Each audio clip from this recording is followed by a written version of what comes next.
Rachel Neal. I'm a passionate content creator with goals to produce innovative and impactful media. Today, I will take you through my video production journey. It all started when I was a child. I began making stop motions using Play-Doh, Legos, and my dad's camera. When I was 7 years old, I got my Nintendo DSi, where I created animations. Then I shifted to an online platform called Scratch. A pivotal day in my journey of video production was on February 21st, 2015, when I created my YouTube channel, which has amassed over 148,000 views and 146 subscribers. Here is where I posted any content I made, ranging from skits to animations to home movies to school projects and other videos that I wanted to share. On my birthday in freshman year, I received my camera, which I took with me on my family's trip to Barcelona, Spain. I recorded everything, and I merged my footage with the footage my uncle took when my cousins went to Barcelona the summer prior. What resulted was an adventure documentary using voiceovers, moving pictures and text, and I figured out how to use music and sound effects to set a tone for specific scenes. It was great, and I'm still proud of that project. I also made tons of videos for school projects, whether that be a historical explanation, or a book report video for English, or even skits for Spanish class. I always leapt on the opportunity to create videos. One of the school videos I'm most proud of was my National History Day documentary. I spent 3 months researching, recording, and editing this project, and it won me Best in Category at the National History Day Fair. I am so proud of it, and it is included in my portfolio. Around this time was when I realized I wanted to pursue video production. And when I saw broadcast journalism on the course list, I knew I had to take the class. And when I stepped into the studio on the first day of school, I fell in love. I was anchoring 2 times a week. I wrote scripts for the next episodes. I edited so much. I also got to play with the soundboard, mess with the lights, do the camera work. I got to run social media, do the slideshows. I did everything, and I had so much fun. In 3rd quarter, I was appointed head of special projects, so I could make my own segments that got featured in the school news. It was great. And then, the pandemic hit. We were faced with a huge problem. How were we going to put on the news when we couldn't be in the studio, when we couldn't collaborate, when we couldn't talk directly to different groups at our school?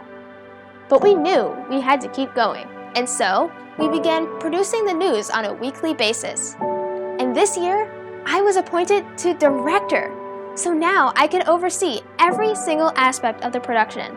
I edit almost every single episode, and I anchor from time to time. Even though it's a little different virtually, I love that the school news is a source of community during these hard times. I am so thankful for broadcast journalism, and I can't wait to continue working with journalism in college. I also worked on other projects during the pandemic as well. At the end of my junior year, my AP United States history teacher gave us an assignment to argue about who's the most American. Now, most of my classmates chose historical figures, and I would have too. But then I realized that this project was an opportunity to improve my video making skills. So I chose Stephen Colbert. I set up my green screen and my lights and keyed myself into Stephen Colbert's studio. We had to produce 3 videos a day, an introduction and 2 rebuttals. I had to wait for my classmates to post their videos, and then write, record, and edit the videos within a span of hours. It was super stressful, but also super fun. And I ended up making it to the class championship. I also worked on a project over the summer. For the last few years, I've coached a 2-week summer camp where we teach actors how to perform an original musical written by the coaches and the director. This year, because of the pandemic, we decided to do it on Zoom. Not only did I have to watch the children for hours, I also had to teach them how to record themselves on a virtual platform. And then, after it was all recorded, I had to help edit it together. Similarly, the theater department at my school decided to do a virtual show as well. She Kills Monsters Virtual Rounds. Now, along with being an actor, I was also appointed the Virtual Technology Director. This means I oversaw every aspect of the virtual show. So I secured all the actors with green screens, helped them set up their lights, and helped with the broadcasting and recording and editing of the show. Now, because of my school's restrictions on what websites we could use, and my theater teacher's desire to preserve live theater, we decided to take a screen recording of a rehearsal on Google Meet and use that as our performance. So I, having to work around our student laptop's terrible microphone and webcam quality, had to edit a 90-minute show under a 4-day deadline. And this included keying out every single actor's green screen, adding music and sound effects, making animations, and making sure everything sounded right, looked right, and was in the right order. It was so great to combine my passion for videography and my love for theater into an outcome that was enjoyed by all. This year, I also enrolled into a digital art course where I am learning Adobe Illustrator and Adobe Photoshop, so I can increase my skills as a media creator as well as an editor. I have a lot of experience using the Adobe Suite.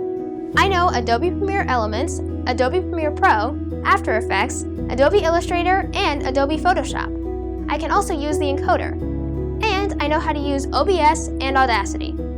Plus, for broadcast journalism this year, we have been using WeVideo so we can collaborate on projects online. During my over a decade-long journey of creating content, I've realized how important media and video are to me.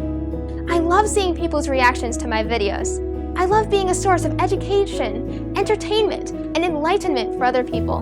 And I can't wait to pursue this further in college. Please consider checking out my website, where you will see some of my work, my goals, and more information about me. Thank you so much for listening to my story. This is Rachel Neal signing off.